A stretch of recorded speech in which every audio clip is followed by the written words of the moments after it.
개항에서 바람을 일으켜야 된다 이렇게 말씀드렸죠? 네. 왜 개항풍이 불지 않았는지 이제 알았습니다. 우리가 왜 지방선거에서 졌는지 이제 알았습니다. 개항풍이 이제 불기 시작합니다.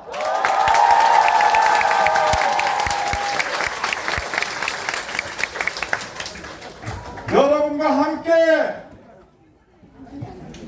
이번에 이재명 후보를 우리 당의 당대표를 뽑아서 민주당을 완전히 바꾸고 그 바꾼 힘으로 대한민국 정치를 주도하겠습니다.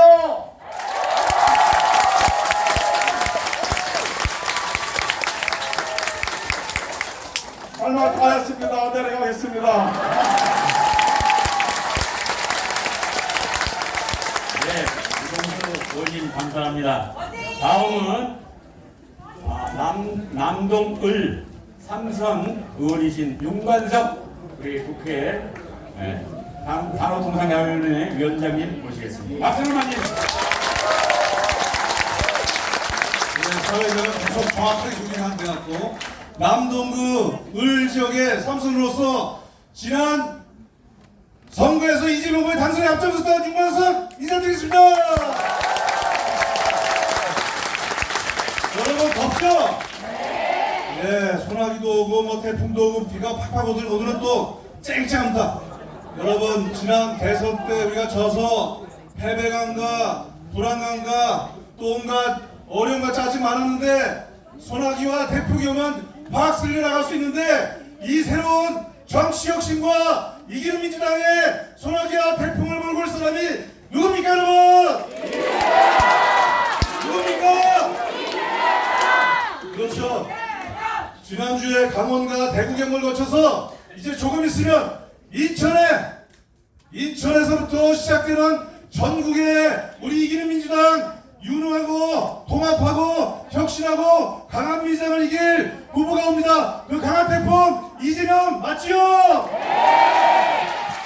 이제 큰 태풍이 오니까 여기 작은 태풍들도 좀 따라왔습니다. 우리 인천의 박찬대 최고위원분도 태풍 맞지요? 네. 우리 정청래 태풍입니까 아닙니까? 태풍이 아니라고요? 초강력 태풍이라고요? 예. 우리 장경태 후보도 태풍 맞죠? 네. 자, 소영교 강력한 서민의 영원한 다리 소영교 소나기와 함께 온 태풍 맞죠? 네. 자, 이분과 함께 오늘 인천에서 이기는 민주당을 위한 여러분의 확실한 토크 콘서트 소나기 태풍 축제를 여러분 즐겨주십시오. 감사합니다. 윤관석 의원님 감사드립니다. 오늘 인사 말씀드릴 분이 많은데 지금이 전당대회 기간이니까 특별히 오늘 오신 네 분의 최고위원 후보로 해주신 분들 먼저 인사하고 그 다음에 하겠습니다. 우리 김교영 우리 인천시당 위원장님으로 출마하셨죠. 김교영 의원님이 먼저 수고를 드리도록 하겠습니다.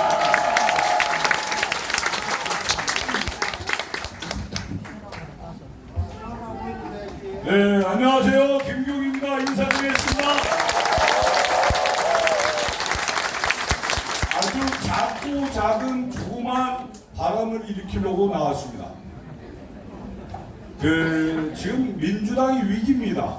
대한민국도 위기고 이곳 인천은 더 위기입니다. 이재명 후보가 성남시장 할 때 성남시를 완전히 바꿨습니다. 이재명 후보가 경기도 도지사 할 때 경기도를 제1의 도시로 만들었습니다. 여러분 맞습니까? 이제 민주당을 제대로 만들어서 사그러져가는 불꽃을 누가 꽃피우겠습니까 여러분? 인천시당은 김용, 더불어민주당은 누가? 감사합니다. 고맙습니다. 김교영 의원님. 다음은 우리 네 분의 최고위원 후보님들 한 분 한 분 소개 말씀드리는데 제가 인천 출신이니까 인천을 먼저 하겠습니다. 우리 연수갑의 대선 박찬대 의원님 잠깐 인사 말씀.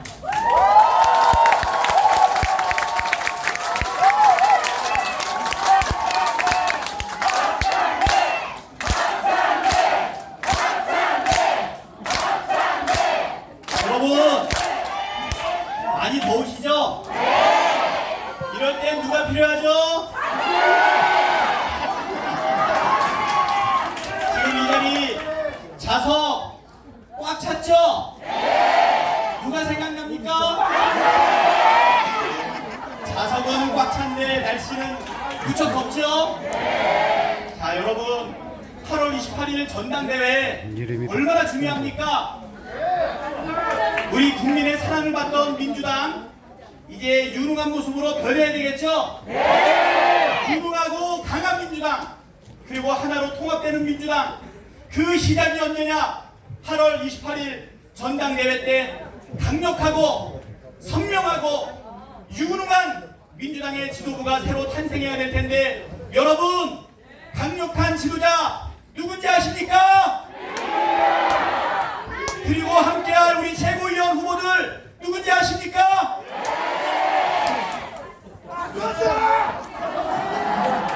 예, 여러분의 사랑에 힘입어서 위기에 빠진 대한민국, 위기에 있는 민주당 확실히 변화시키고 유능한 민주당으로 변화시켜서 대한민국의 위기를 기회로 바꿀 기호 3번 알찬대 박찬대 인사드리겠습니다.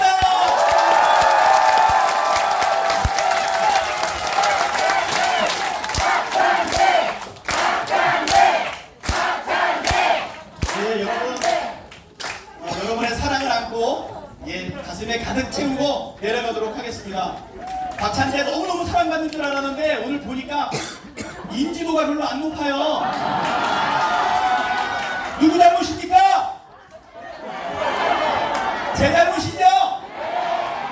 누가 도와주셔야 됩니까? 여러분이 박찬대 많이 소개해주고 팔아주시기 바랍니다. 박찬대 열심히 하겠습니다. 감사합니다. 네, 감사합니다. 박찬대 의원님 필승을 기원합니다. 다음은 우리 최고위원에 출마하신 마포구 의뢰 삼성한 강찬대 의원님 모십니다.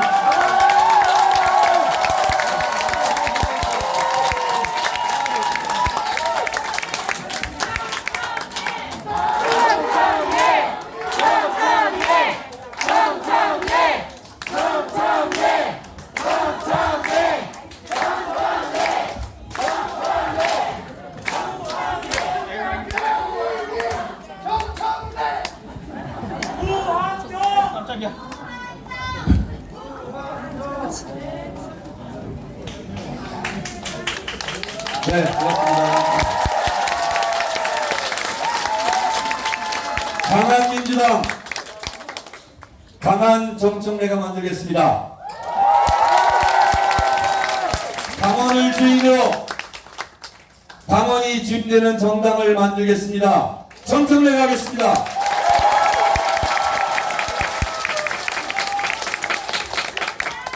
몇몇 국회의원들은 이재명 때문에 졌다 그렇게 얘기했습니다. 정청래는 이재명이니까 그만큼이라도 얻었다라고 생각합니다. 누구 말이었습니까? 몇몇 국회의원들은 이재명 당대표 나오지 말라 라고 얘기했습니다. 민주당 국회의원 중에서 공개적으로 최초로 이재명 대통령 나와라 라고 말한 사람이 정청래입니다.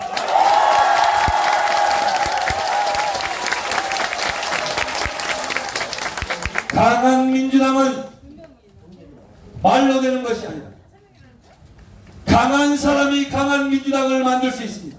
누가 강합니까? 이재명, 정청래 강하지 않습니까?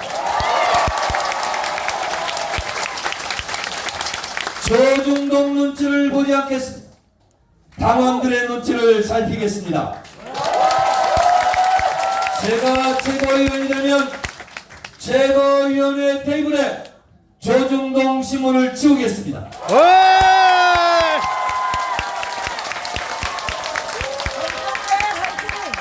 국민의힘 눈치를 보지 않겠습니다. 국민들의 눈치를 살피겠습니다. 윤석열 정부의 폭주를 막는 강력한 브레이크가 되겠습니다. 정청래가 하겠습니다.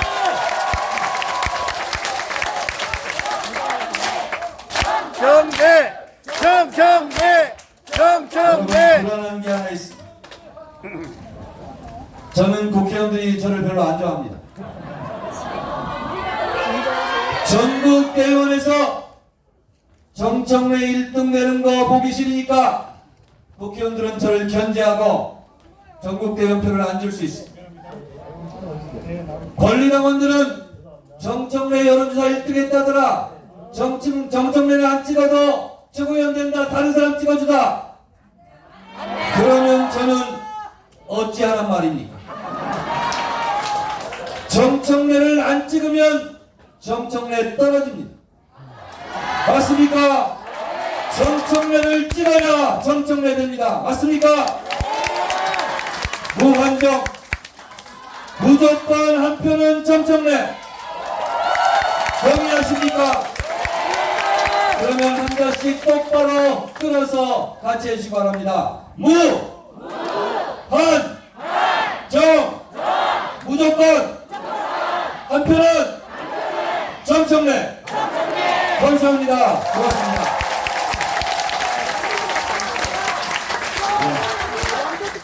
정청래 의원님 감사합니다. 다음은 우리 이번에 최고위원에 출마하신 서울 중량갑의 서영교 의원님을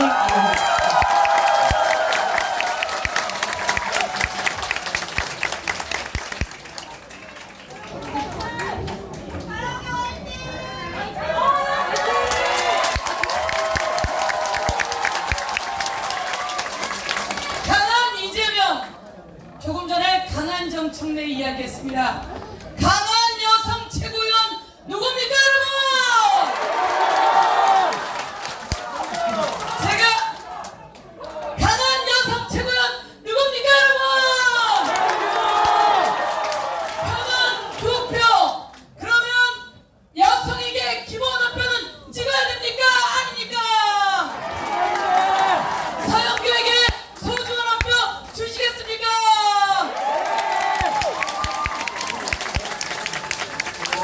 19대 국회에서 법사위원 4년 했습니다. 그때 권성동 제가 완전히 제압했습니다. 19대 국회에서 법사위 4년 했습니다. 그때 윤석열 저한테 꼼짝 못했습니다. 제가 20대, 21대 하면서 행안위에 갔습니다. 그랬더니 갑자기 이 사람들이 득세를 했어요.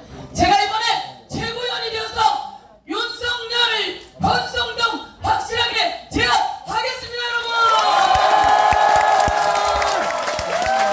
서영교가 최고위원 나왔더니 벌써부터 권성동이 흔들흔들합니다.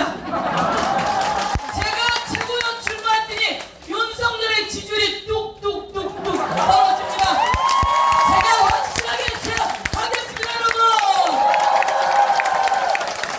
그동안 서영교를 잘 모르셨죠? 제가 법사위 4년하고 사개특위 간사를 했습니다. 검찰 개혁에 앞장섰습니다. 특별감찰관제를 만들어서 박근혜 감시하게 했습니다. 그래서 우병우와 최순실을 밝혀내고 탄핵의 단초를 만들었습니다. 잘했습니다, 여러분. 그랬더니 검찰과 언론이 서영교를 공격했습니다. 제가 가족까지 난자를 당했습니다. 그런데 모두 무혐의, 무죄로 이기고 검찰에게 청구서를 보내서 돈까지 받아냈습니다. 조금 조용히 살려고 했습니다. 조금 조용히 살려고 했는데 이재명 대통령 후보가 되고 이재명 대통령 후보의 총괄 상황 실장으로 제가 나오기 시작했습니다, 여러분.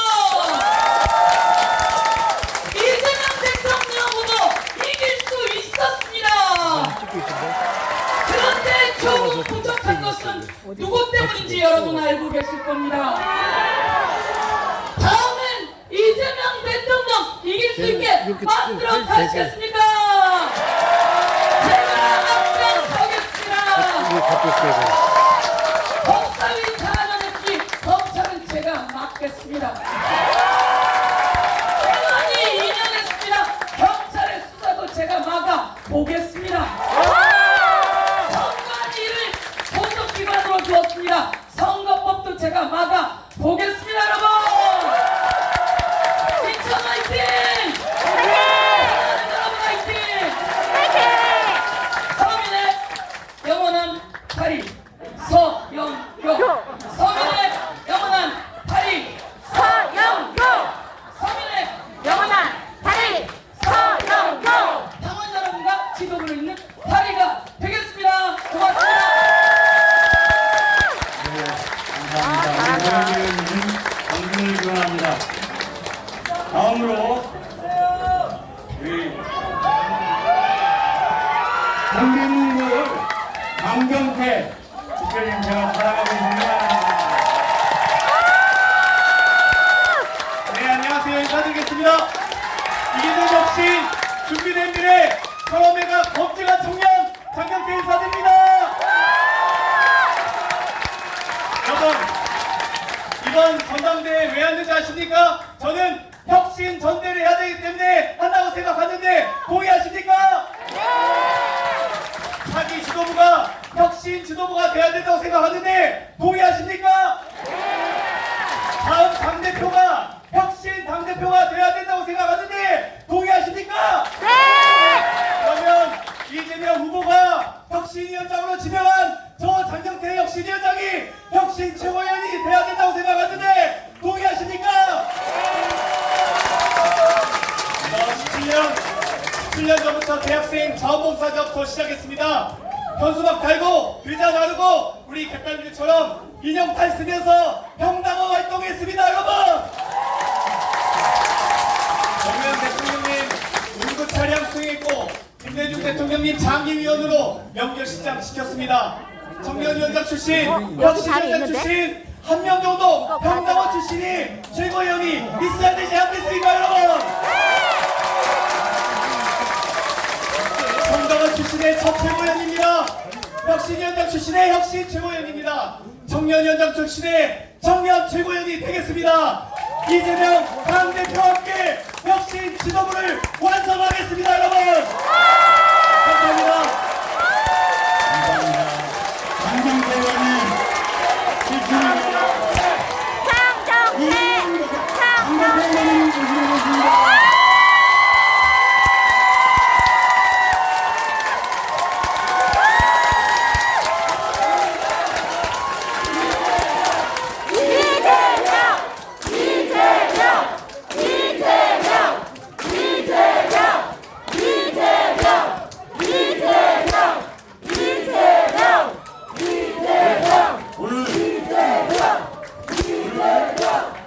대표선거의 주인공 이재명 국회의원이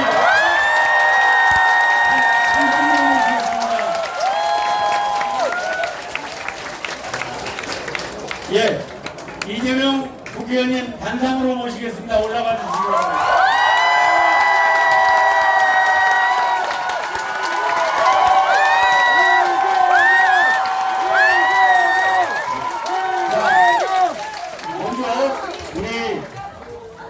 이재명 국회의원을 사랑하는 분들이 꽃다발을 준비하겠습니다. 다른 선물도 있는데 꽃다발 증정식을 먼저 하도록 하겠습니다, 여러분. 앞으로 올라가세요. 올라가셔서 주세요. 네.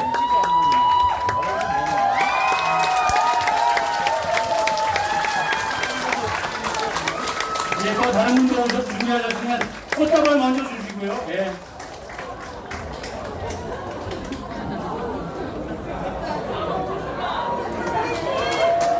아, 고맙습니다. 꽃다발을 네 분이나 준비하셨네요.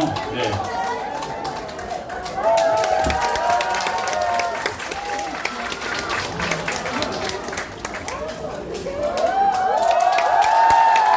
네, 고맙습니다.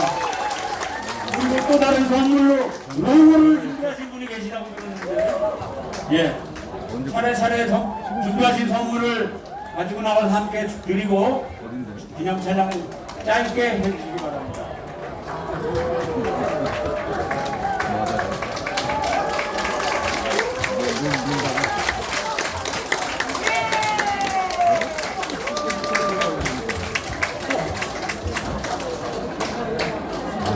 네, 감사합니다. 이렇게 열렬히 우리 강 대표 후보님, 이재명 후보님을 환영해 주시고 또 정성껏 준비하신 선물을 주셔서 진심으로 감사드립니다.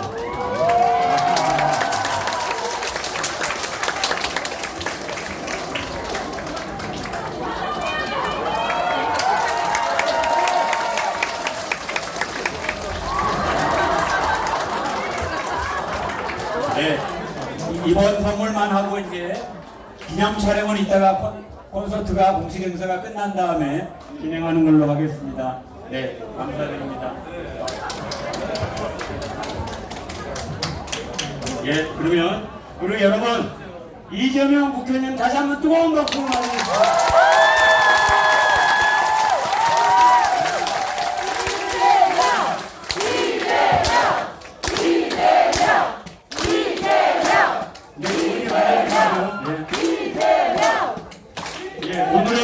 오늘의 주제는 민주당의 미래, 인천의 미래입니다. 부제로 우리 개헌절날 밝히신 출마 선언문에 나와 있는 미래, 유능, 강함, 혁신, 통합입니다. 오늘 이재명 국회의원님의 당대표 후보로서 정견 발표를 여러분 힘찬 박수로 청해드리도록 하겠습니다.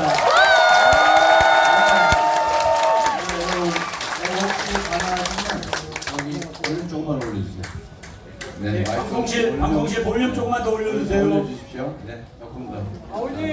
목소리가 크게 내야 돼서 조금만 더 올려주세요. 네, 제가 살살 얘기하려고 합니다. 자, 여러분 덥죠? 네. 예상보다 너무 많은 분이 오셔가지고 밖에 아예 못 들어오는 분들이 계시기 때문에 괜찮으신 분들은 여기 올라와서 좀 앉으세요. 여기 서 있는 너무 앉으시고 계단에 좀 앉으시고 최대한 넓게 앉으시고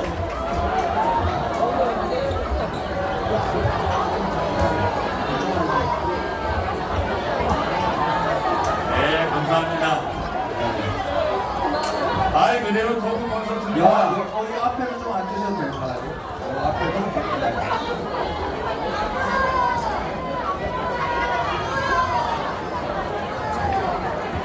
네.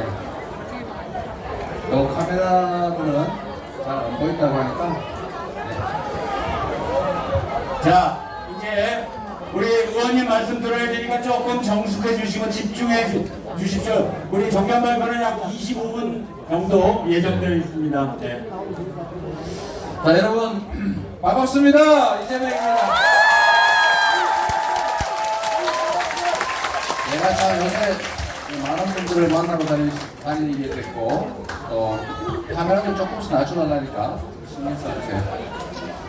네, 저 뒤에도 아마 좀 그러실 것 같아요. 좀 앉으시고 그 카메라도 조금씩 낮춰주시죠. 저 뒤에 분들이 화내시는 것 같아요. 안 보인다고요? 네.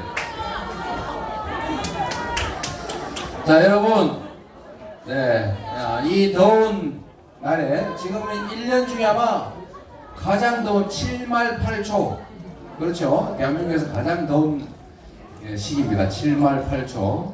그래서 이 더운데 가능하면 열받는 얘기는 좀 하지 말고 시원한 얘기를 좀 하도록 하겠습니다.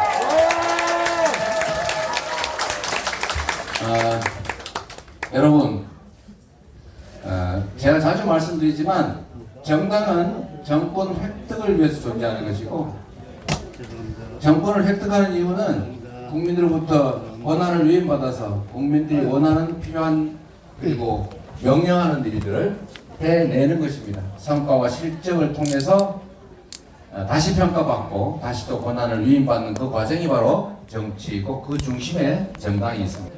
정당은 이기는 정당, 그렇죠 여러분? 이기는 민주당을 만드는 게 바로 지금 우리 민주당의 가장 중요한 과제다라는 생각이 듭니다.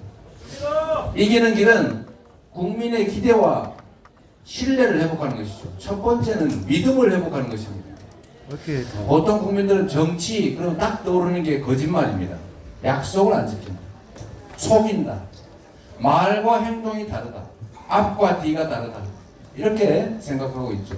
정치 그러면 딱 떠오르는 게 불신입니다. 불신. 그런데 우리 민주당도 크게는 예외가 아닌 것 같아요. 그리고 우리 민주당도 우리 국민들께서 정말로 많은 권한을 부여하고 의석수도 많이 주고 국가 권력, 지방 권력, 국회 권력까지 다 맡겼는데도 대체 뭐가 바뀌었지? 이런 생각을 하시면서 불평, 불만이 좀 많아지신 것 같아요. 그건 당연한 일 아니겠습니까? 우리 무슨 일 잘하라고, 일꾼 일 잘하라고 막 최신형 트랙터를 막 몇 대씩 갖다 사두는데 안 쓰고 있어요. 혹시 트랙터 쓰다가 시끄럽다고 옆집에서 뭐라 그럴까봐 걱정을 한다든지 뭐 그런 요소들이 있어 보이죠. 그래서 열심히 괜히 호미는 열심히 하는데 트랙터를 잘 안 쓰니까 괜히 사줬나? 이런 생각이 좀 드는 거죠. 재밌어 박수 한번. 내가 이거 말씀드리다가 좀 재밌자고 얘기를 조금만 삐끗하면 그걸 가지고 침소봉대를 해가지고 전혀 본질과 다른 얘기들을 막 만들기 때문에 정말 요새는 말하기가 참 불편하고 힘듭니다. 조금 그래도 그것도 제가 해결해야 될 몫이니까 제가 또 조심해야 되니까 좀 이해 좀 하십시오. 앞으로는 이제 점잖은 언어들 많이 써야죠. 자 여러분, 그래서 정말로 중요한 건 국민의 신뢰를 회복하는 것인데, 신뢰라고 하는 것은 약속을 자꾸 지켜야 쌓이죠, 그죠? 혹시 그런 책을 보실 분 있을지 모르겠는데 신뢰잔고라는 표현을 한 책이 있습니다. 거기 보면은 신뢰를 자꾸 쌓으면 나중에 약간 문제가 발생을 해도 이해를 해요. 아, 그럴 수 있지. 일부러 그런 건 아닐 거야. 이러는데 신뢰를 자꾸 까먹으면 마이너스 상태가 돼요. 불신이 쌓여요. 그럼 그때 아무리 잘해도 이번에 또 무슨 다른 의도가 있나 보다 이렇게 오해를 하는 거죠. 그런 걸 보통 우리는 미운털이 박혔다고 하죠. 미운털, 그죠? 우리는 정치에 박힌 미운털, 그리고 우리 민주당에 박힌 미운털을 뽑아내야 됩니다. 네, 보통은 우리의 경쟁 상대인 국민의힘도 맨날 거짓말하고 약속 안 지키고 말도 안 되는 소리 자꾸 해도 그저 집권도 하는데 뭐 우리가 이 정도 하는 거 가지고 어떠랴 이렇게 생각하실 수도 있지만, 그러나 여러분, 저는 정말로 중요한 사회 변화를 지금 제가 느끼고 있어요. 그게 어떤 거냐면 우리 같은 세대들, 우리 50대, 60대 이런 이 좀 나이 든 세대들은 형제가 많아요. 우리 형제 많죠. 그래가지고 형제가 많으니까 참아야 돼요. 참는 게 미덕이에요. 좀 불합리해도 전체 가족을 위해서 수용을 해야 돼요. 이게 이제 생활 습관이 되어 있습니다. 일종의 문화죠. 견디고 이해하고 불합리해도 참아주고, 이게 이제 우리 살아온 문화예요. 그래서 정치가 여당, 야당, 민주당, 국민의힘 이 주요 정당 두 개만 있기 때문에 이쪽이 정말 싫으면 다 싫은데 덜 싫은 걸 선택을 해요. 울며 겨자 먹기로 투덜투덜 하면서 기분 나쁘지만 어떡하냐, 이 나라를 위해서 선택해야지, 이렇게 해왔는데, 여러분 요즘 20, 30대들은 혼자 많은 형제, 거의 외아들, 외딸들이에요. 부모가 요구를 해도 불합리한 걸 받아들이지 않습니다. 그렇죠? 억지로 안 해요. 그런데 차악 선택을 요구하면 하겠습니까? 저쪽이 더 나쁘니까 이쪽을 선택해. 할 수 없어요 라고 하면 수용하지 않는다. 그게 요즘은 문화가 됐습니다. 그래서 우리가 해야 될 일은 저쪽이 실수하기를 기다리는 게 아니고, 저쪽이 실패하기를 기다리는 게 아니고, 우리가 언제나 이 나라를 책임질 만한 대안 세력으로 주권 정당으로 인정받기 위한 노력을 했습니다.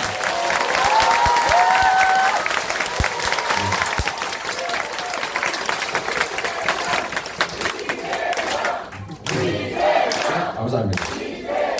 근데 이 수권정당, 대한정당이 되는 길은 사실은 뭐 엄청난 혁명적인 결과를 만들어내서 가능한 것은 아니에요. 쉽지가 않습니다. 세상 길이라고 하는 게 여러분도 해보셔서 알지만 뭔가 화끈한 기발한 정책을 만들어서 한 번에 엄청난 변화를 만들어낸다. 가능해요? 그런 게 있었으면 남들이 다 했겠지요. 쉽지가 않습니다. 혁명을 해도 쉽지가 않은 일이죠. 개혁은 더 어렵죠. 그래서 우리 국민들께서는 제가 볼 때는 엄청난 내 삶을 통째로 바꿔달라. 그러면 내가 믿어줄게, 기대할게 라고 하는 게 아니고 진정으로 국민과 국가를 위해서 부여된 권한을 제대로 행사하고 일 좀 똑바로 해라. 마음이 중요하다. 주어진 권한을 사적으로 남용하지 말고 국민을 위해서만 써라. 그리고 결과가 비록 최대치가 아닐지라도 노력해서 조금이라도 하려고 해라. 그런 거 아니겠습니까? 그래서 저는 성남시 경기도지사를 역임하면서 제가 나름의 개혁적인 정책들, 복지 정책들 이런 것들을 했지만 사실은 그 전체 예산에서 비중을 따지면 정말로 얼마 안 돼요. 여러분이 잘 아시는 청년배당 또는 청년 기본소득 그거 해봐야 그게 유명하고 막 사람들이 막 기대하고 이러는데 겨우 경기도 예산 기준으로 1,300억이에요. 1,300억. 근데 경기도 예산이 30조 원입니다. 30조 원. 그러니까요. 정말 요만큼에 불과하다. 근데 그 마음을 국민들께서는 받아들이시는 거죠. 도복, 제가 그런 얘기했습니다. 도복을 무상도복하자. 그랬더니 뭐 엄청난 예산이 드는 줄 알고 뭐 복지 포퓰리즘에 예산 거덜난다 이렇게 비난했지만 그거 한 3, 40억밖에 안 들어요. 성남시 예산에서. 뭐 왜냐하면 중학교 처음 들어가는 학생이 1년에 10,000명 정도밖에 안 되거든요. 그 30억인데 성남시 예산이 얼마냐? 3조 원입니다. 3조 원. 제가 어느 경기도의 군에서도 예산이 없어 못한다. 그래서 제가 물어봤어요. 거기 1인당 예산이 얼마입니까? 1인당 군 단위는 더 많아요. 시 단위보다. 1인당 예산이 한 3천 몇백만 원 가까이 되더라고요. 1인당 예산이. 그런데 그러면 중학교 입학한 학생이 몇 명입니까? 그랬더니 500명 있대요. 30만 원씩 하면 얼마입니까? 근데 1억 5천이라는 1억 5천 없어서 못합니까? 하기 싫어서 안 하는 거죠. 맞아요. 제가 했던 산후조리 지원비 1인 1신생아 1명당 50만 원씩 지역화폐로 지급하는 거였는데 그것도 돈 없어서 못한다고 정부에서 막고 난리를 쳤어. 그럼 얼마 들었냐? 1년에 해봐야 10,000명이 안 되는데 성남시 예산으로 따지면은 50만 원 내도 한 40억, 40억, 50억. 아까 얘기했던 그 군에는 얼마냐 했더니 새로 신생아 300명 정도밖에 안 된대요. 왜냐면 그 군에는 그 젊은 시험부가 잘 없지 않습니까? 300명이 얼마입니까? 그것도 3, 50억, 1억 5천밖에 안 드는데 왜? 그게 예산이 막 4, 5천억씩, 6, 7천억씩 되는데 그게 없어서 못하겠어요. 여러분 국민들은 그 마음을 내가 낸 세금, 내가 맡긴 권한을 나를 위해서 쓰려고 노력하는구나 이 진정성을 확인하면 그때는 믿어주죠. 제가 뭔 그리 큰 힘이 있어서 기발해가지고 여기까지 인정받고 왔겠습니까? 그 실력이 별거 아니라는 게 그러니까 제 말은 마음이다 마음 그죠? 진정성. 저는 당과 국민의 관계도 비슷하다고 생각합니다. 당과 국민의 관계도 당과 당원의 관계도 비슷하다고 생각해요. 마음으로 소통하고 인정하고 그리고 존중하면 가까워지고 그리고 싸울 일이 없지 않습니까? 결국 마음이 중요하다. 우리가 당에 대한 국민의 믿음, 저기는 거짓말 안 해. 약속할 때 신중하게 하고 있는 정치 세력이야. 그리고 말한 거는 지키려고 최선을 다해 라고 하면 신뢰가 생기겠죠. 그래서 제가 우리 민주당도 앞으로는 대선에서 한 약속을 지키자. 국회에 다수 의석을 가지고 있으니 저쪽하고 공통으로 같이 약속한 것들이 많아요. 공약이 하나고 다 비슷해지잖아요. 저 하기 싫어해도 우리가 밀어붙여서 해야죠. 그죠? 네. 공약 추진하자. 그리고 우리가 약속한 것도 혹시 반대하더라도 국민들이 공감하면 우리가 압도적 다수 의석을 활용해서 국민이 맡긴 바대로 국민이 원하는 일을, 우리가 약속했던 일을 해내자. 그러면 우리 당을 믿지 않겠습니까, 여러분? 할 수 있는 일은 많죠. 할 수 있는 일은 이걸 통해서 신뢰를 일단 회복하고 그 다음에 해야 될 게 우리 미래를 맡겨도 되겠다 라고 기대를 하게 해줘. 기대를 하게 하는 데는 역시 우리 민주당이 만들려고 하는 세상이, 미래상이 어떤 건지를 분명하게 보여드려야 됩니다. 그렇죠? 그래서 그 문제는 지금 당의 전당대회 준비위원회에서 정당정책을 재검토하면서 많은 학자들의 의견도 듣고 또 조사도 하고 우리가 만들고자 하는 세상이 뭐냐, 우리 공동체가 중요한 세상이냐 또는 성장이 더 중요한 세상이냐 아니면 개인의 삶의 질이 더 중요한 세상이냐, 개인의 행복이 더 중요한 세상이냐 이런 걸 지금 검토하고 있습니다. 내가 무슨 얘기만 하면 자꾸 문제를 삼아서 그런데 진보적 대중정당, 정말로 문제 있는 특권층, 슈퍼리치들 이런데 예를 들면 특정한 기득권층에 나머지는 모두 다 우리의 지지 대상으로 하자. 저는 그 방향에 대한 검토가 필요하고 일면 타당성이 있다고 봅니다. 앞으로 뭐 민주당의 정강정책이 어떻게 될지 모르겠지만 어쨌든 그런 문제에 대해서도 또 예를 들면 우리가 민주주의라고 하는 과제를 우리가 잘 나왔지 않습니까? 근데 문제는 이 민주주의라고 하는 이 우리의 가장 핵심적 과제가 이제 해결이 되고 보니까 다음엔 도대체 뭘 하지? 저 당은 민주주의 말고는 뭘 하지? 혼선인 겁니다. 그래서 성공이 실패의 이유가 되어 가고 있다. 그러니까 민주주의를 확보한 이후에 우리가 뭘 만들어 나가야 되느냐. 그래서 우리가 민주공화국에서 민주에 집중해 왔다면 지금부터는 공화라고 하는 데 중점을 둬야 된다. 이런 논란들도 있어요. 이게 또 얘기하면 빨갱이냐 이럴 가능성이 있는데 공화국 이러면 그저 빨갱이 아니야. 헌법 1조 1항이 있습니다. 자꾸 이렇게 말 비틀어가지고 왜곡하시는 분들을 위해서 말이 길어지고 있습니다. 안 그러면 또 뭐라 하기 때문에. 그래서 여러분, 우리가 만들고자 하는 세상, 우리 다음 세대가 살아갈 세상은 이런 것이다 라고 해서 미래와 비전을 분명하게 제시해줘야 기대를 하겠죠? 그것도 중요한 과정입니다. 이기기 위해서 우리가 해야 될 일들이죠. 두 번째로 유능해야 된다. 아니 뭐 우리가 월급 주고 우리 세금 내서 월급 주잖아요. 저 같은 사람한테. 제가 감시덕지 여러분한테 감사하게 생각합니다.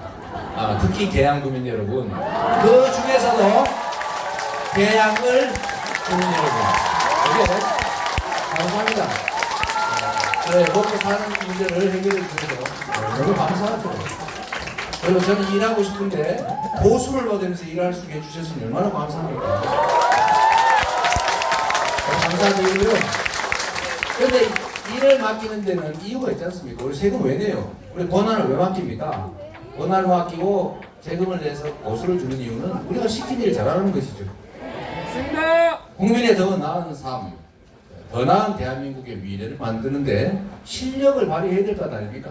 성과를 내서 실적을 쌓고 그래서 우리 국민들의 삶이 개선되고 미래가 더 나아져야 비로소 우리가 세금 내고 권한을 받기 보람이 있지 않겠어요? 그거를 당이 확실하게 해내야 한다. 유능한 민주당이 되어야 된다. 그래야 이길 수 있다. 맞죠?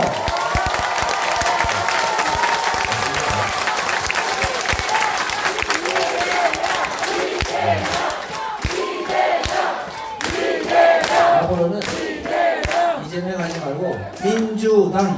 민주당, 우리 모두를 위해서. 그리고 또 이제 중요한 것들이 많은데 뭐 길게 그냥 끝이 없으니까 저는 제가 연설 때 이 말씀을 드린 게 제 진심으로 드린 말씀인데 이재명을 찾기 위해 저 높은 곳을 보지 마십시오. 바로 여러분의 옆에 있기 때문입니다.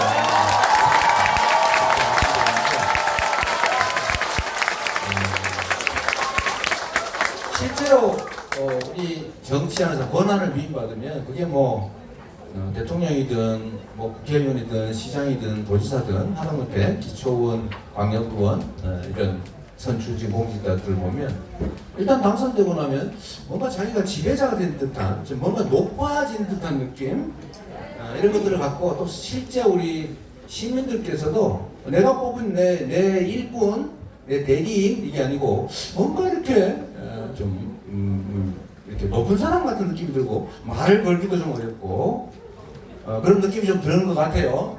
근데 이건 정말로 문제 있는 생각입니다. 그거는 절대 그러면 안 되죠. 아니 대한민국의 주권은 국민에게 있다면서요? 모든 권력은 국민으로부터 나온다면서요? 근데 우리가 권력을 맡긴 우리의 대리인 아주 과거형으로 표현하면 공복, 공적인 모두의 모습, 동네 모습 쉽게 말하면 공복, 이거 한자 그대로 읽는 겁니다. 내가 이 공복에 대해서 우리가 진짜 공복이라고 생각하냐, 우리가 뽑은 우상으로 생각하냐, 이 차이는 매우 큰 것 같아요. 결코 우상이 될 수 없죠. 그래서 정치는 국민 속에 있어야 되고 그 정치를 행하는 정당도 국민 속에 뿌리 내리고 국민의 목소리가 즉각적으로 반영되고 국민의 목소리를 듣고 피드백하고 언제든지 국민들, 당원들이 당에 말할 수 있고 흉보고 싶으면 흉볼 수 있게 이렇게 만들어야 되는 것이죠. 그게 진짜 민주정당 아니겠습니까?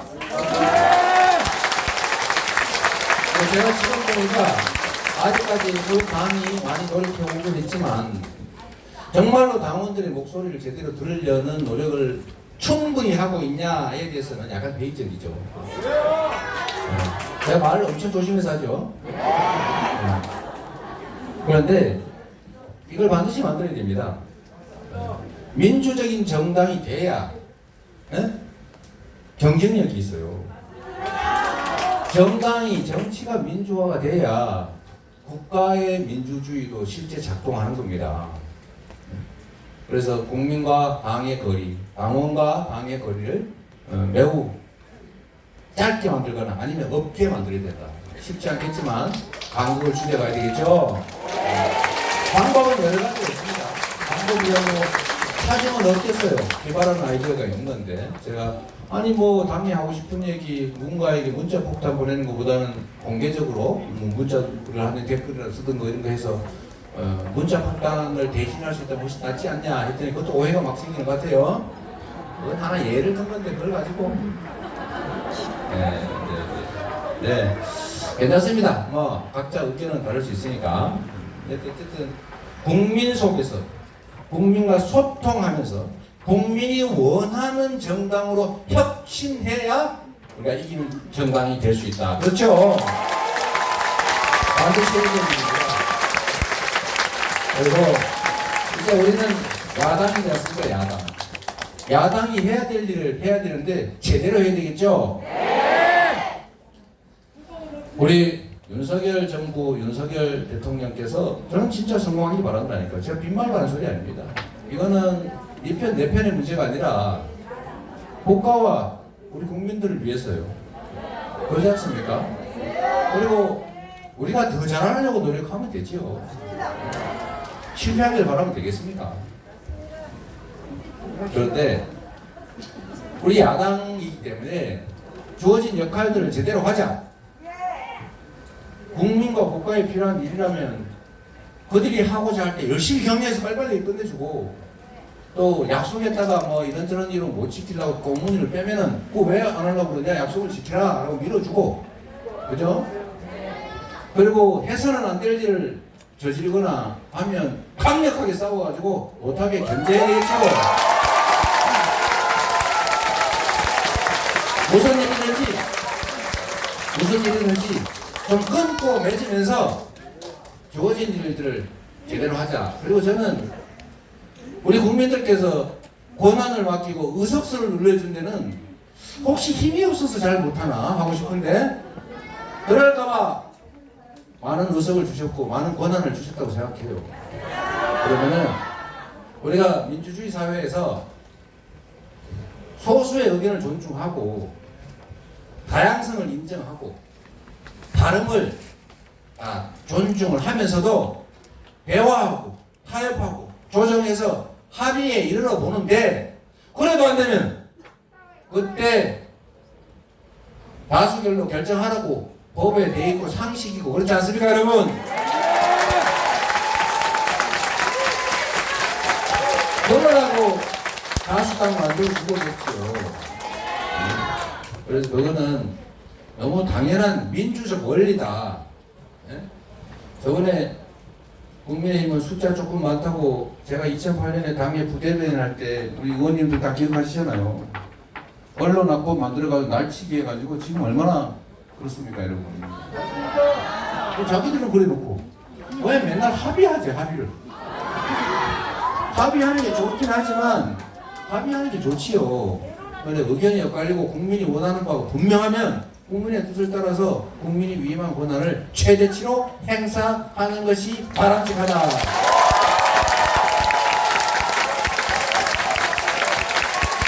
그리고 마지막으로 이게 정말로 중요한데요. 여러분, 우리 국민들께서는 좀 이렇게 당이라고 하는 데가 의견이 다른 건 인정을 하겠는데 미래지향적인 논쟁을 하는 거는 다 이해하고 그거 잘 되자고 하는 거니까 의견이 다르게 많으면 많을수록 좋지 않습니까 여러분? 근데 그게 아니고 네가 더 많이 먹을래? 내가 더 많이 먹을래? 이러면서 마구 싸운다든지 정당의 다양성을 부인하고 나하고 생각이 되면 배제하거나 제거하려고 그런다든지 내 편 아니라고 밀어내고 투쟁의 대상으로 삼아서 절멸시키려고 한다든지 이런 것들을 보면 화가 나세요. 맞습니다. 그래서 분열 갈등이 아니라 단결하고 통합된 당을 바라시죠. 그렇다고 논쟁을 하지 말라는 게 아닙니다. 수박은 타다야. 논쟁을 할 때 다르다는 이유로 배제하고 적대화해서 싸우지 말라. 그렇게 해야 되겠죠? 그래야 정권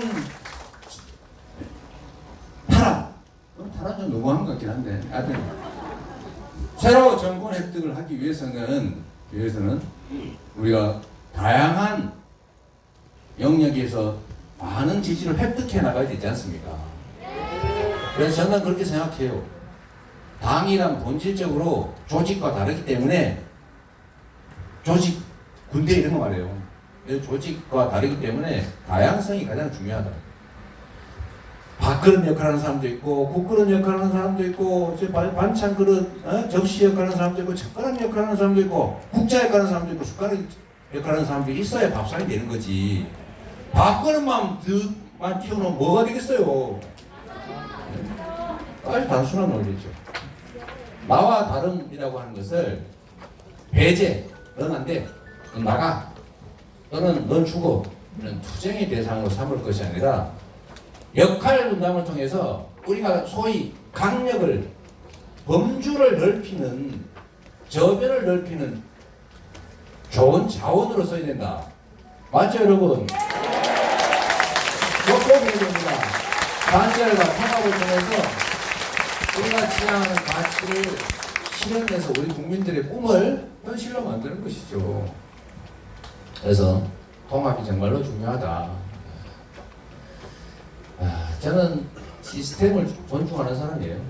저는 인사를 할 때도 원칙을 딱 정해놨어요. 일단 방향이 같아야 된다. 뭐 잘 뛰면 뭐예요? 저 산으로 올라가야 되는데 막 저쪽 강으로 뛰어가는 이러면 안 되겠죠? 방향이 중요하다. 가치와 지향을 같이. 두 번째가 저는 열성이라고 봐요. 열정. 열심히 해야 된다. 충심을 다해야 된다. 공직자는 그렇죠. 개인 사업하는 사람은 자기 개인 사업에 불과하지만 공직자는 100만 원을 맞는 성남시장은 100만의 운명을 좌우하기 때문에 100만 한 시간이 100만 시간의 가치가 있는 거예요. 자, 경기도지사 한 시간은 1380만 시간의 가치가 있다. 왜? 경기도민이 1380만 명이니까. 제 사인 하나에, 제 의사결정 하나에 그 많은 사람이 영향을 받지 않습니까? 그래서 공적인 역할을 정말로 중시해야 되겠죠. 주어진 역할을 제대로 하자, 사적으로 남용하지 않는다, 이런 것들이 정말로 중요하다고 생각해요. 그래서 인사에 있어서는 마지막이 기술, 그러니까 역량이라고 하는 거죠. 내가 이런 예도 자주 들어요. 토끼가 분명히 거북이보다 잘 뛰는데 이 친구는 뛰고 싶을 때만 뛰어요. 이 공직자로서 문제가 있는 거죠. 최선을 다하는 자세. 그래서 첫째가 방향, 두 번째가 열성, 충성심, 국가와 국민에 대한 충성심, 세 번째가 기능인데 이 세 가지를 제일 잘 갖추면 좋죠. 저는 우리 당에 지금 가장 우려하는 뭐 공천이니 당내 인사니 이런 문제도 저는 이 원칙에 따라서 당과 당원의 입장에서, 국민의 입장에서 철학과 가치에 문제가 있는 게 아니라 우리가 함께 할 만하고, 두 번째로 실력이 있으면, 열심히 하고 실력이 있으면 시스템에 따라서, 우리 당내 시스템 있잖아요. 그래서 여러분 권리당원 가입 많이 하세요. 여러분이 자신이 결정하지 않습니까? 시스템에 따라서 하지 않습니까? 권리당원 50% 투표, 뭐 여론조사 50% 이걸로 결정하잖아요. 이 시스템에 따라서 당원과 국민들이 선택하게 하면 된다. 그렇죠? 저는 공적 심사위원들도 훌륭하겠지만 정말로 훌륭한 심판관들은 당원과 국민이라고 생각해요. 그렇죠?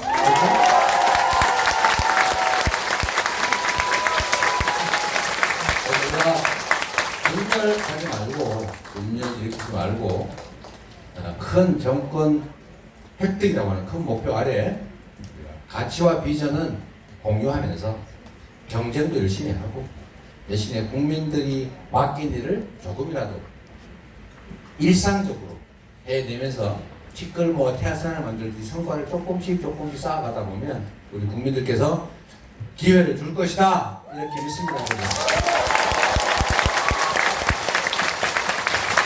그리고 여기는 인천이니까 저는 그런 생각이 들었어요. 요 얘기만 하고 제가 그만할게요. 여러분들 말씀하실 기회가 필요할 테고, 우리 최고위원 후보님들 한 말씀 하셨어요? 아, 이미 다 하셔버렸군요. 여러분, 사실 정당은 정권 획득이 목표인데 제일 중요한 일이지 않습니까? 그런데 우리 소위 말하는 민주개혁 진영은 구조적으로 언제나 소수일 수밖에 없어요. 이 사회에 힘이나 힘은 다 저쪽에 가 있잖아요. 우리 숫자로는 많지만 힘이 없지 않습니까? 그런데 투표율 50% 이런 것처럼 정치에 관심 없는 분들도 많아요. 그리고 자신에게 피해를 주는 정치 세력에 투표하는 경우도 상당히 많이 있습니다. 그렇죠? 안타깝지만 현실이죠. 그런 현실을 우리가 개선하는 것도 우리의 몫이기도 합니다만 어쨌든 그건 현실이다. 현실인데 여러분, 우리가 구조적 다수가 되기 위한 노력을 정말 장기적인 계획하에 차곡차곡 체계적으로 하고 있냐 라고 보면 좀 부족한 것 같아요. 당면한 선거를 치르는 게 좀 급급하죠. 총선, 지방선거. 그거 어쩌다 대통령도 왔어요. 근데 그때 보니까 또 준비를 쭉 했다기보다는 막상 닥치니까 열심히 닥치는 대로 하는 거죠. 그런데 저는 이런 것보다는 장기적 체계적 계획에 의해서 우리 구조적 다수가 되기 위한 노력을 해야 된다. 예를 들면 영역으로 본다면 예를 들면 연령, 영역, 예를 들면 뭐 계층 또는 분야 이런 쪽으로 진출하기 위한 노력들을 계속 해야 되겠죠. 그리고 거기에 대해서 아주 현실적인 노력을 해야 되는데 취약 지역으로 우리가 진출을 해야 된다. 소위 전국 정당화를 반드시 해야 된다라고 생각해요. 그렇죠? 그중에 핵심이 바로 대구, 경북, 영남, 뭐 아니면 충청의 일부, 강원도 일부 그렇죠. 물론 거기서도 정말 열심히 노력해서 저 영남의 유일한 단체장 한 명 됐죠. 해남 군수가 됐더라고요. 강원도 4군데 됐죠. 춘천 포함해서 특히 정선, 인제, 도성 이런 데가 우리 단체장이 대선했습니다. 역시 열심히 하는 실력 있는 분들이 다시 되더라고요. 예, 그 정도로 우리 국민들의 수준이 높아졌죠. 서울도 한강벨트 뭐 집값 올라 다 떨어졌다는데 한 푼 됐죠. 정원호 성동구 중당 훌륭한 분들이죠. 실력으로 어려움을 극복했는데 구조적으로 우리가 민주당에 대한 지지를 좀 확대해야 되겠다. 전국 정당화의 핵심은 결국 취약 지역에 대한 당세 확장이라는 거예요. 경북 지역은 보니까 이번엔 조금 더 표가 좀 더 나왔다고 하는데 결국 23% 이런 정도예요. 그래서 저는 우리 당이 뭐 예를 들어 이 수도권은 좀 괜찮은 지역이 많잖아요. 물론 어려운 지역도 있죠, 구조적으로. 그러나 아예 뭐 기대하기도 어려운 국회의원 선거 그런 지역이 있는데 거기는 사실 상당히 방치되어 있는 지역들이 있습니다. 그래서 거기를 우리가 일상적으로 정치 활동이 가능하도록 당이 체계적 지원을 좀 해야 되겠다. 뭐 방법은 여러 가지가 있습니다. 그건 뭐 여러 차례 말씀드렸으니까 여기 지역 분들은 크게 뭐 중점 지역이라서 관심이 좀 적을 수도 있어서 생략을 하도록 해서 시간도 뭐 적기도 하니까. 네. 어쨌든 재정적, 그리고 인적, 또는 제도적 방법들을 최대한 찾아내서 그쪽에서도 정말 어려운 지역에 누구만으로는 맨땅에 헤딩하듯이 열심히 오래 하다 보면 나에게도 길이 있다 라고 믿어질 수 있게 해야 되고, 선거 때 선거운동 열심히 하면 별로 효과 없거든요. 여러분, 선거는 언제 해요? 평소에. 예, 선거가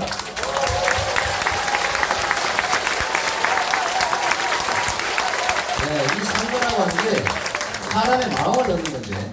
사람의 마음을 얻는 건데 이 농사 짓는 거하고 똑같아요. 봄에 일찍 밭 갈고 여름에 대학볕에서 기운 내고 이렇게 열심히 물대고 해야 가을에 추수를 하는데, 봄, 여름에 농사 열심히 안 하고 가을에 추수하러 가봐야 그 추수가 제대로 되겠습니까? 그렇죠? 기껏해야 저절로 자란 거에 그게 최대치이기 때문에 그때 가서 아무리 해봐야 그걸 넘어설 수가 없어요. 평소에. 그리고 사람들의 마음도 평소에 해야 정성이 느껴지지. 선거 때 가서 막 열심히 하는데 안 하는 것보다 낫지. 해야 되겠지요. 아예 안 하면 또 안 되니까. 진짜 중요한 건 평소에 해야 되는데, 사실 우리 수도권에 우리 이성만 의원님이나 열심히 하시나 그죠? 평소에 열심히 하잖아요. 평소에.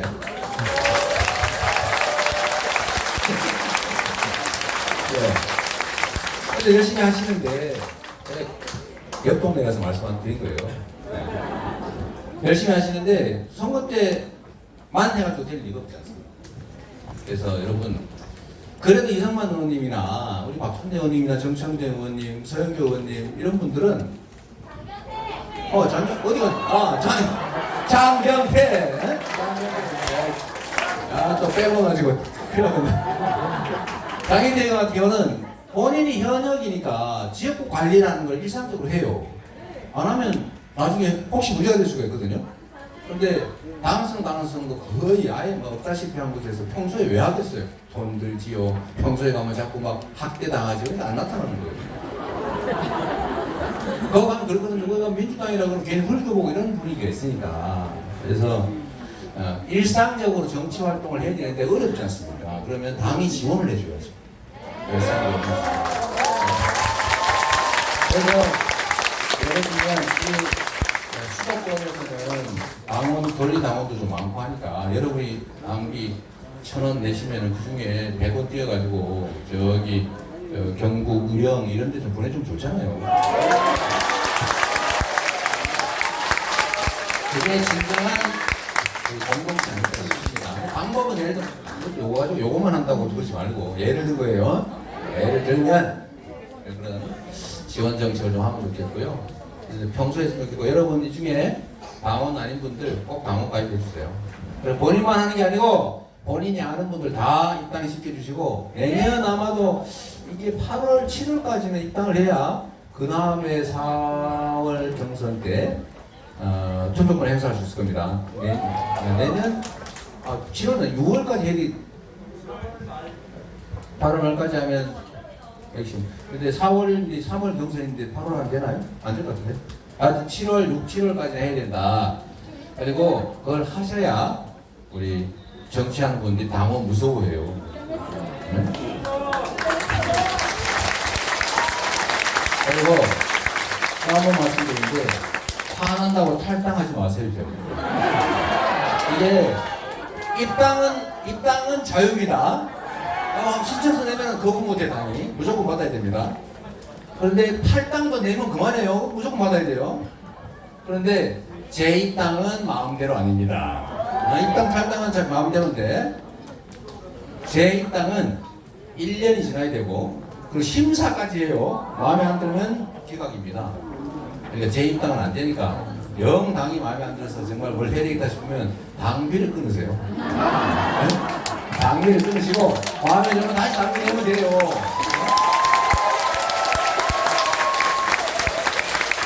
해가지고 탈당하는 분들이 꽤 있으시더라고요. 지금 막 후회해요. 지금 복당을 하니까 안 받아주는 거예요. 1년 안 됐다고 안 해주고 그래요. 그러니까 여러분 꼭 탈당하지 말자. 많은 분들 입당을 시키자.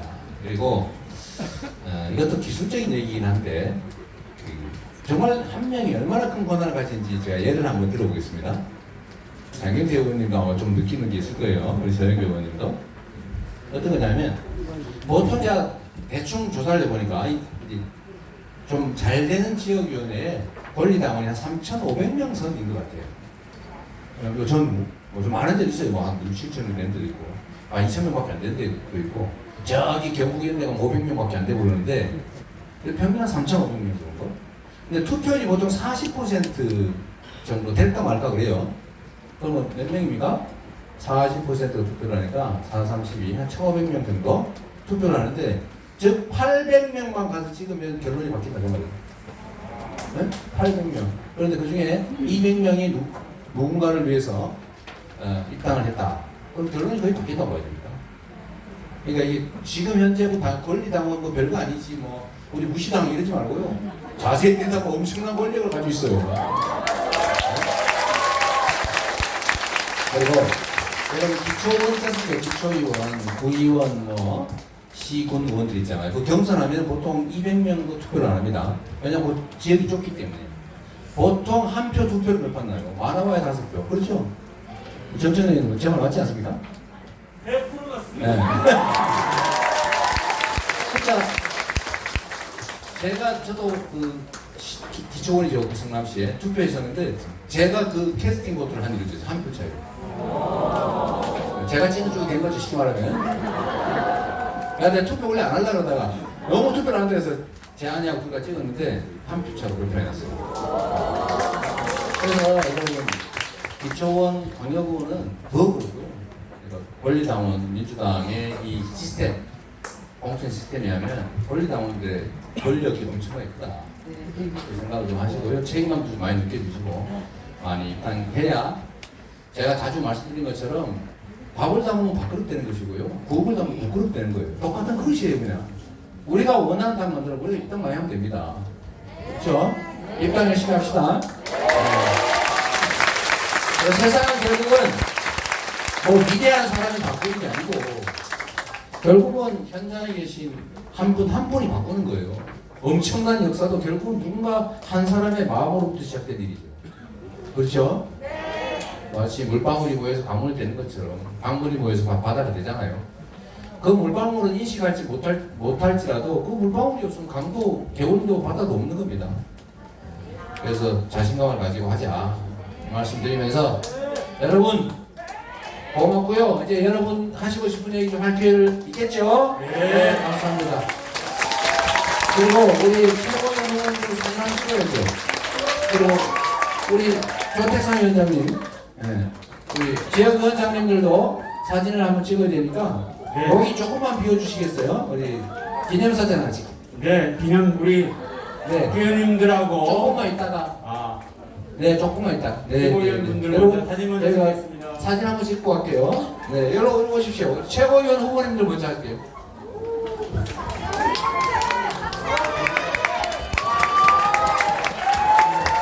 천정대! 천정대! 정청래 정청래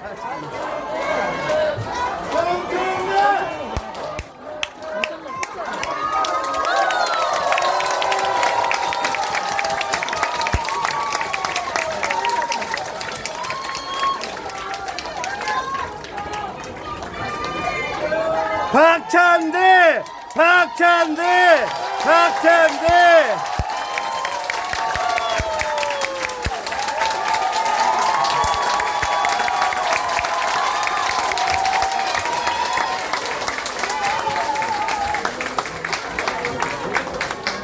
네, 감사합니다.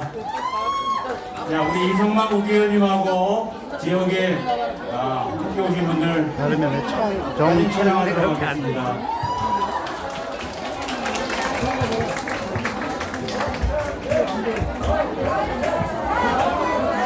네.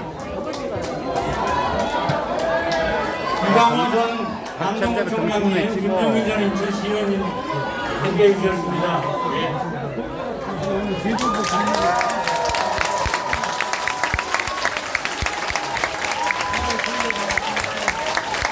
네, 감사합니다. 네, 이제 자, 자리를 조금 정돈해 주시고 오늘 우리 이재명 당대표 후보님을 통해서 민주당의 미래에 대해서 또 어떻게 윤호함과 강함과 혁신과 통합을 통해서 민주당의 미래를 열어갈지 말씀을 들었는데요.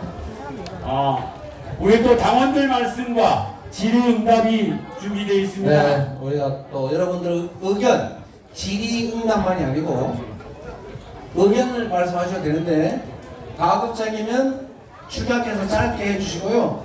두 번째, 우리가 또 만났으니까 증거를 남겨야죠. 인증샷도 해야 되니까. 네. 의견을 말하거나 질의응답 시간을 좀 많이 줄이도록 하겠습니다. 네, 많이 오셔가지고 이따가 사진을 찍을 때는 왼쪽 전부 제 기준으로 이 왼쪽에서 찍고 오른쪽으로 빠져나가게 네. 하겠고요. 한 번씩 할 수 있는 시간이 도저히 안 되니까 최소 4명 이상 같이 모여서 하고 누가 여기 찍어줄 테니까 4명 이상씩 한꺼번에 찍어서 빨리 끝냅시다. 자, 이제 우리 사회자 어디 가셨어요? 네. 네. 예. 말씀하실 분 잠깐 우리 잠깐만 계세요. 질의하실 분은 손을 많이 그래서 들어주셨는데요. 어르신들이 먼저 우리 지명권은 우리 이재명 의원님께 드리겠습니다. 여기 보시고 아니 그러니까 여기 우리 어르신 아, 마이크 네. 좀 주세요. 여기 안 보여. 마이크 좀 어르신. 네, 마이크 갖다 드리겠습니다.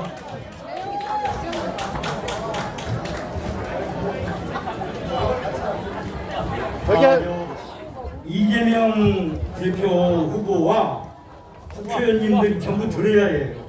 전부 나가신 거 아니에요? 민주당이 지금 어떤 상황에 처해 있느냐? 위기에 처해 있습니다. 마치 어떤 위기냐?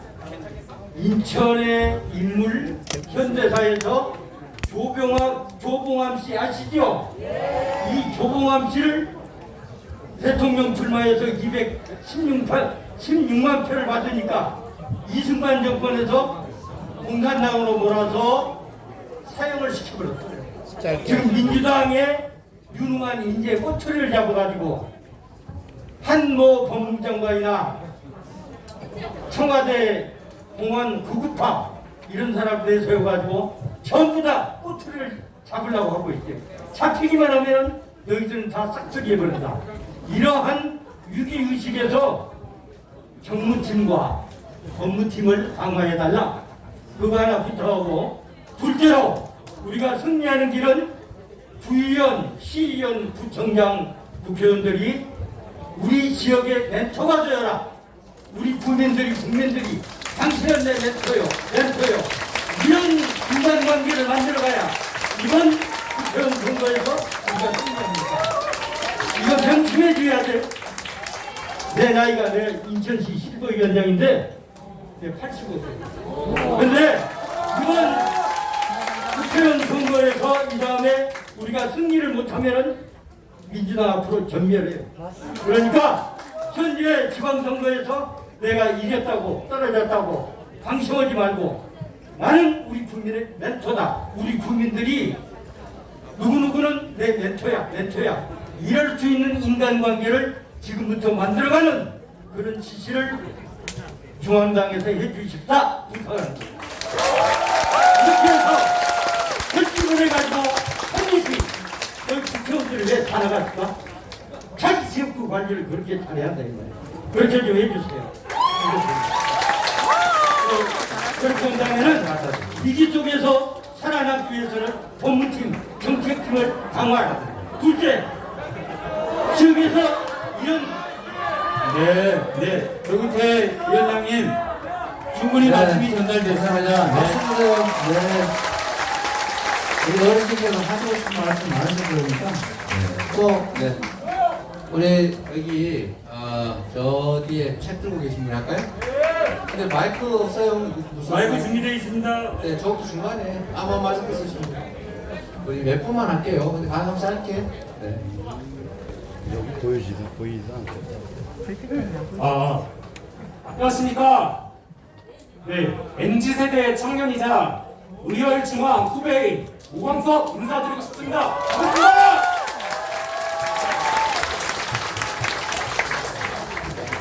제가 인간 이재명이라는 책을 읽었습니다. 정말 감동받았습니다. 정치인의 꿈을 키워가고 싶었습니다. 제가 그래서 용기 내서 한마디 드리고 싶습니다. 존경하고 사랑합니다. 그리고 한 가지 여쭙고 싶은 게 있는데 그 뜨거운 열정과 에너지의 원천이 무엇인지 정말 궁금하고 그리고 정치 꿈나무로서 명함 한 장 주실 수 있으십니까? 감사합니다.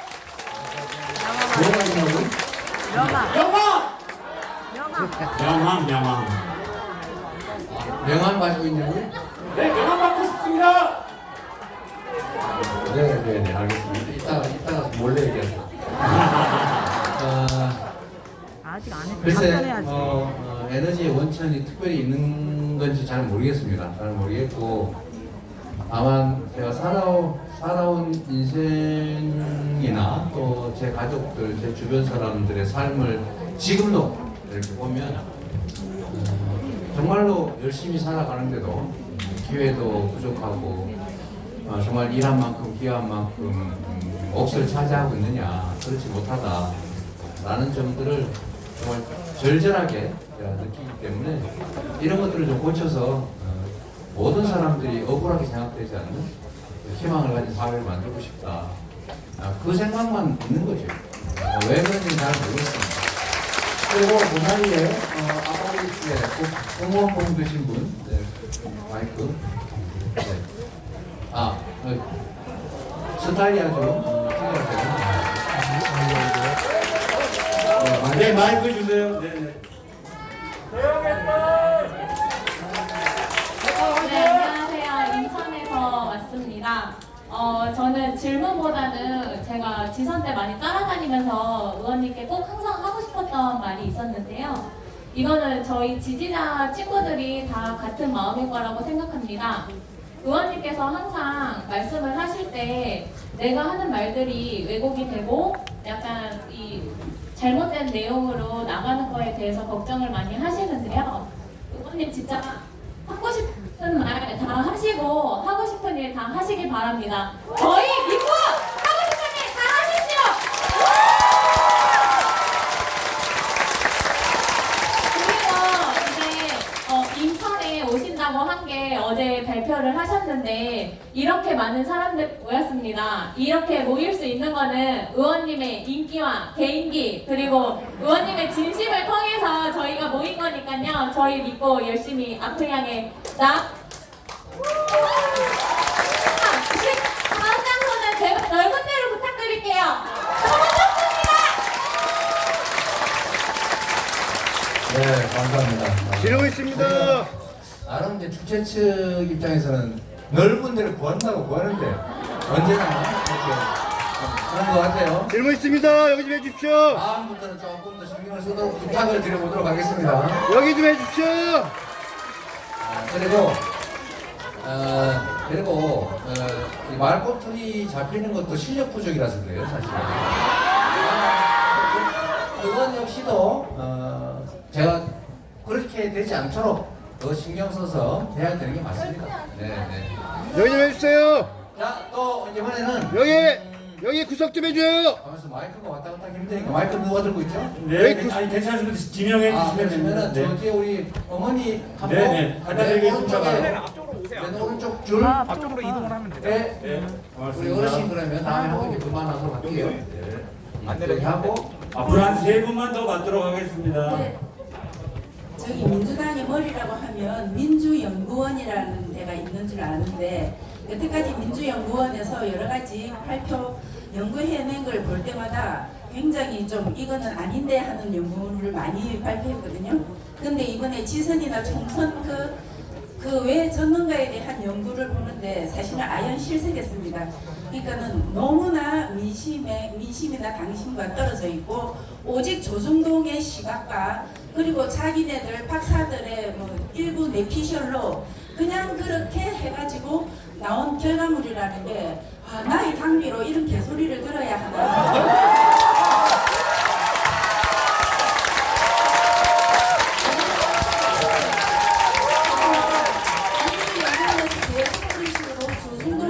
시각에 부합하는 연구물을 내놓으니까 점점 민주당도 국민의힘과 차별하기 어려운 조중동의 프로그램 속에서 그렇게 하고 여러 다선 의원들은 또 약간 그런 기득권 때문에 그렇게 동화된다 치더라도 심지어 초선 의원들까지도 그런 조중동 시각에서 그렇게 하는 걸 보면 진짜 참담함을 금할 길이 없습니다.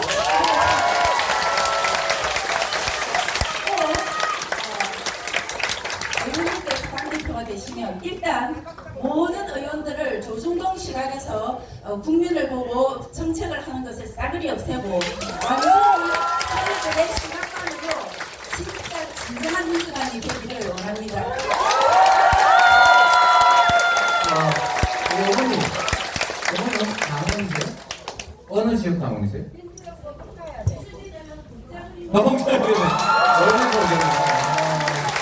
농작을에 당원이시라고 합니다. 어려운 것 같습니다. 정말 중요한 말씀 해주셨습니다. 고맙습니다. 우리 아까 우리 앞에 남주의 어르신들 마이크 좀 갖다 주시고요. 네, 한 번만 더 할게요. 네. 그러니까 줄에 공평하게 그 맨 끝줄에 신 한번 하도록 맨 끝 다음에 이렇게 하고 하거나 감사합니다. 우리 이재명 대통령 후보님 여기서 합니다.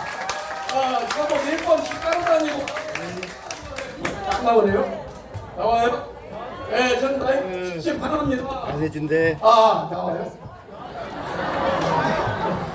그래서 항상 이재명 대통령 후보님은 우리들한테 희망을 주었습니다. 왜 그러냐? 그렇게 못 살고 가난하고 할 때 소년공으로서 입지전적인 이런 인물이었습니다. 그래서 저는 아이들 가르칠 때 항상 어려운 점에서 끊고 나가라 그런 교육 지키거든요. 그런 점에서 우리한테 교감이 되었습니다. 그래서 우리 항상 오늘 철저히 합니다. 이거를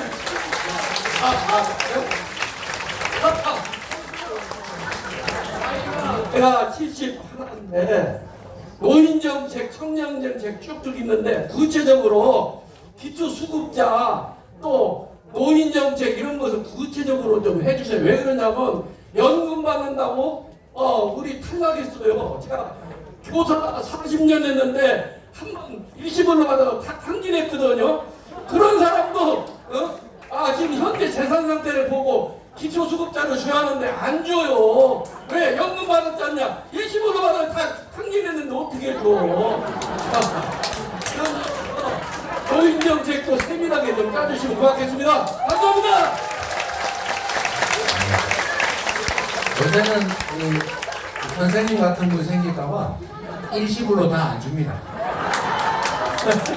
이렇게 많이 말씀해주세요. 네, 감사드리고요. 아까 약속했던 대로 잠깐만요. 자, 맨 왼쪽에 우리 드리겠습니다. 네네네. 네, 여기까지 하고 네. 이제 그만하고 아까 말씀드린 대로 시간이 너무 많이 시간이 되기 때문에 힘들어서 그러면 여러분들이 그 다음에 사진을 찍는 시간을 갖도록 하겠습니다. 네, 질문해 주시기 바랍니다. 네. 저 인천 여기 고을동에 사는 주민인데요. 인천 남동구 고을동이요. 인천으로 오신 거를 너무나도 기쁜 마음으로 바람하지 않고요. 지난 계양산 야외무대에서 봤었습니다.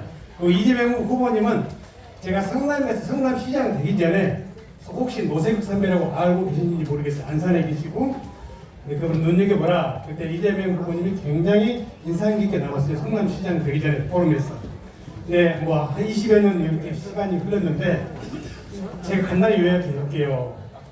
이재명 후보님의 여기까지 오기 위해서는 그런 일단 학연, 지련, 혈연 이런 거를 모든 것도 없는 상태에서 이렇게 오기까지는 한 인간으로서의 진짜 진심으로 존경이 마지 않습니다. 예, 본격적으로 질문할게요. 우리 세대 화두는 뭐니 뭐니 해도 빈부격차 완화, 각종 데이터라든가 지표를 대지 않아도 너무나도 잘 알고 계시는데 뭐 저도 이재명 후보님처럼 그렇게 오랫동안 초등학교 졸업해서 공장 생활하면서 그 어렵다는 자본론까지 아담 스미스 고프론까지 다 그랬습니다. 책을 별리지 않고요.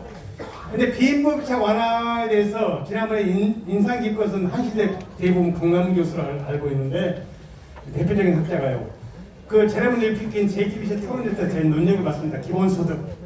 우리는 IMF 때 해야 됨에도 불구하고 그걸 하지 못했어요. 급속도로. 그리고 모든 사회, 정치, 경제, 문화, 예술, 심지어는 인간의 내면 세계까지도 신자유주의, 이것은 짐승의 질서로 포획됐다. 우리는 이 짐승의 질서로 나와야 된다. 그리고 민주당, 아까 말씀하셨는데 민주당이랄까 국진당이랄까 74년 동안의 핑퐁 게임. 네, 간단히 빈부격차 완화에 대해서 어떤 비전을 갖고 계시는지. 그리고 다른 하나, 정치개혁의 핵심은 바로 선거법인데 지난번에 21대 총선에서 공수법과 정의당과 같이 있었잖아요. 비례위원장정당. 과연 이해찬 후보, 윤호중 사무총장이 몰랐을까요? 저는 이건 아니라고 봅니다. 선거법이 가장 바람직한, 그리고 이 사슬에서 이 제목에서 깨려면 어떤 바람직한 선거법이, 그리고 정치개혁 대표가 되신다면 이 정치개혁의 핵심이 선거법을 어떻게 바꿀 생각이신지. 네, 감사합니다. 네, 그러면 지금 답변하신 분에 대해서 말씀하시고 정리하도록 하겠습니다. 요약하면 그런 거죠. 기본소득이라고 하는 새로운 소득 체제에 대해서 의견이 어떤 거냐, 더 직설적으로 얘기하면 아마도 기본소득 포기했냐, 이런 말씀일 수도 있을 것 같아요. 두 번째는 선거법, 특히 이제 위성정당 문제 어떻게 해결할 거냐, 그 말씀이신 것 같습니다. 맞죠? 얘기하자면 너무 길어서 그런데 제가 저번에 출마 기자회견문에 이런 내용을 써놓겠습니다. 국민의 최소한의 삶을 보장하는 사회에서 국민의 기본적인 삶이 모든 영역에서 보장되는 사회로 갈 준비를 해야 합니다. 기본적인 삶 또는 최소한의 인간다운 삶, 최소한의 삶, 이게 좀 다른 거거든요. 굶지 않고 병들지 않고 살 소위 복지, 최소한의 복지 사회에서 기본적인 삶이 보장되는 것은 좀 다릅니다. 그리고 그 중에 핵심은 이제 예를 들면 기본 서비스에 대한 개념도 있는 것이고요. 또 기본 소득도 있는 것이고, 좀 복잡한 논쟁을 거쳐야 되기 때문에 길게 쓰지 않았는데 어쨌든 우리가 새로운 사회를 맞이하고 있는 건 맞습니다. 이런 부분에 대해서 우리가 이런 부분들이야말로 깊이 있는 논쟁이 필요하죠. 저는 인류 역사가 새로운 전기를 맞고 있다고 생각합니다. 그건 어떤 거냐면 지금까지는 노동을 하려면 얼마든지 노동할 수 있고 노동을 하면 상응하는 산물이 생긴다. 생산물이 생긴다. 그러니까 최대한 많이 일하는 것이 사회 성장에 도움이 된다. 그러니까 모든 정책은 어떻게 하면 일을 하게 할 것인가, 일을 못하게 하면 어떻게 일을 다시 하게 할 것인가, 또 일을 할 수 있게 어떤 역량을 키워줄 것인가, 다 여기 맞춰져 있는 거예요. 그런데 이제는 필요한 생산물을 노동이 주축으로 만든 게 아니고 기술이 만든 시대가 왔다. 자본과 기술이 만든 시대가.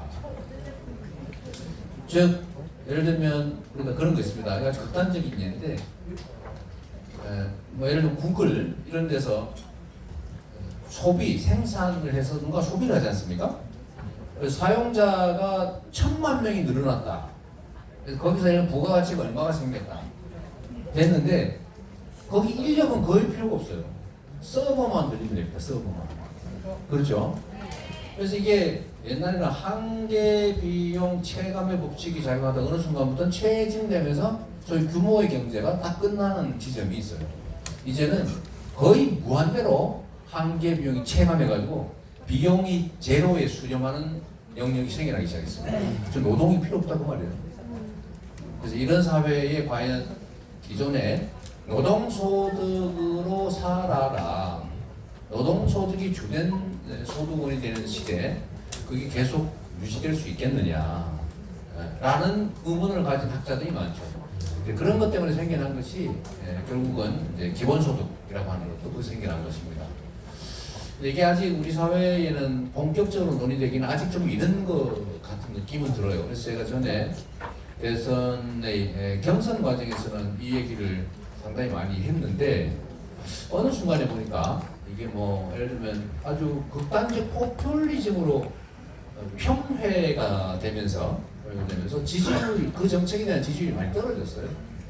떨어지면서 결국 본질은 우리가 유지를 하면서도 그걸 이제 전면에 내세우지 못하는 안타까움이 있었죠.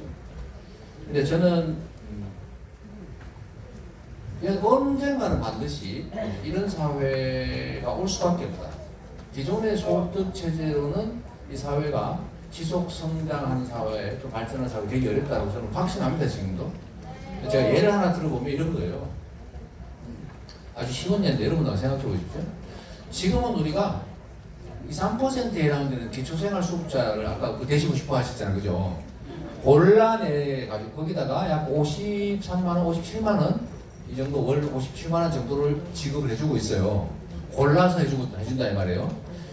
근데 이게 소득 조건, 수입 조건이 있어야 되는데 잘한 조건이 그거 벗어나면 탈락해요.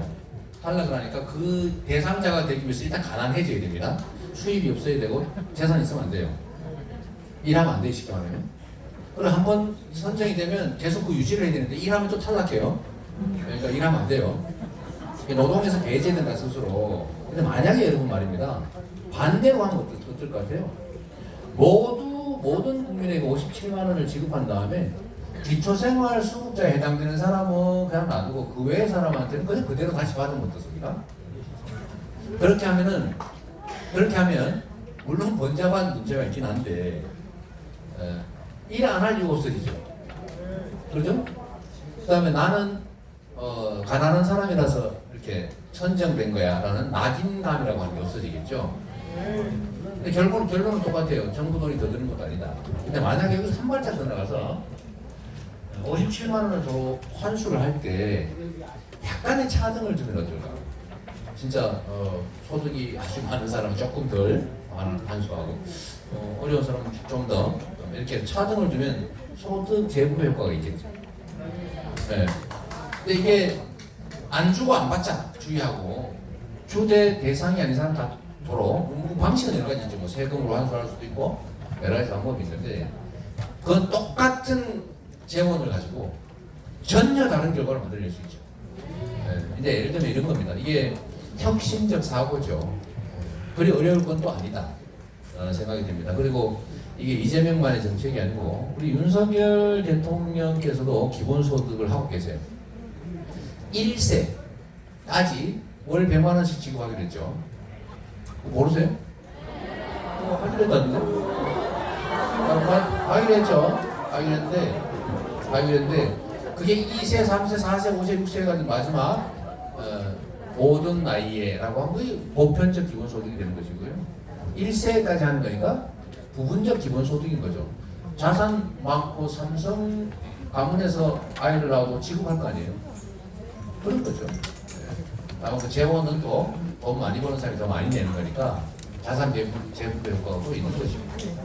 그래서 우리가 가야 될 먼 길인데 사람들은 세금 얘기하면 갑자기 부르르 떠는 경향이 있기 때문에 그 뭐 잘못된 건 아니죠. 부담이 늘어나는지 자기한테 혜택이 없으니까 그런 거예요. 세금 거는 딴 데 쓴다고 생각하기 때문에 그런데 세금을 내면 나한테 다 되돌아온다. 그리고 세금 내는 것보다 더 이익이다 라고 생각하는 사람이 압도적 다수인 사회예요. 예를 들면 유럽이 북유럽이 그렇거든요. 그 세금 올리자면 별로 반발이 없어요. 왜냐하면 압도적 다수는 내는 것보다 더 받으니까. 제대로 된 복지 국가니까요. 공정한 나라니까. 그래서 그런 사회를 우리가 만들어가면 뭐 불가능한 것도 아니다. 다만 많은 노력이 필요할 것 같아요. 제가 만들고 싶은 미래 사회는 그런 것들이 포함되어 있는데 꼭 그렇게만 이렇게 만들고 싶다 해서 공산당이야 그런 걸 하기 때문에 그렇게만 아니고 이런 것도 충분히 반영되는 사회를 좋겠다 이런 뜻이고요. 선거법 얘기, 선거법 얘기는 위성정당 문제는 참 어렵습니다. 위성정당 원래 뭐 위성정당 생길 줄 모르고 만들었죠. 근데 그 누각을 야 이런 틈새가 있구나 해가지고 편법을 쓴 거 아닙니까? 그러니까 민주당도 안 그러면 한 20석 있게 생겼는데 할 수 없다 우리도 하자 이렇게 됐잖아요. 그죠? 저는 사실 그때 당 지도부도 아니니까 우리가 국민을 믿고 원칙대로 하자라고 했는데 지금 생각해 보니까 참 그것도 어려운 일이었겠다는 생각이 들긴 합니다. 현실적으로 한 15석, 20석 이런 정도 차이가 난다고 해요. 의석수에서 손해를 보는 거죠. 그래서 할 수 없이 했다는 얘기를 듣고 나니까 참 이거 어떻게 해야 되냐. 그래서 결국은 위성정당 금지는 국민들이 원하는 거하고 그렇게 잔꾀로 국민이 합의한 법을 그렇게 탈법하면 안 되겠죠. 그래서 저는 위성정당을 못하게 하는 법을 반드시 만들어야 된다고 생각하고 대선 때도 그 약속을 드렸는데 대선은 끝나고 비록 적긴 하지만 이제라도 해야 되겠죠. 문제가 제가 알기로는 국민의힘에서 자기들은 위성정당을 하겠다고 주장을 한대. 법 개정 못하겠다. 위성정당 금지제도 못 만들겠다. 이런 태도라고 합니다. 아니길 바라는데 그러면 선거법은 게임의 규칙이니까 합의해서 바꾼다. 합의 안 되면 안 바꾼다라고 하는 게 일종의 관행인가 봅니다. 근데 어려움이 있겠죠. 그러나 역시 이것도 좀 국민의 뜻이 가장 중요하다고 보고 합리적인 대안을 만들어내는데 첫 번째는 금지시킨 거예요. 그렇게 하면 안 되죠, 그죠? 그 다음에 안 되면 어떡할 거냐. 그게 참 제일 고민인데 그건 우리가 또 같이 정말 고민해봐야 될 것 같습니다. 되도록 최선을 다해서 노력하는 거죠. 네, 감사합니다. 감사합니다. 이 한복더위에 에어컨도 mel면지 못하는데 우리 이재명 국회의원 초청 떡국 콘서트 여러분 함께 해주신 여러분 모두를 위해서 박수 한번 보내주세요. 네, 이것으로 국회의원 이성만 국회의원이 주최 주관하고 이재명 당대표 후보를 초청해서 한 떡국 콘서트를 공식적으로 마치도록 하겠습니다. 감사합니다. 여기 사진 촬영을 하실 분은 개인 촬영보다는 이렇게 함께 오신 분들이 조금씩 하고 비켜주시고 자연스럽게 좀 해주셨으면 좋겠습니다.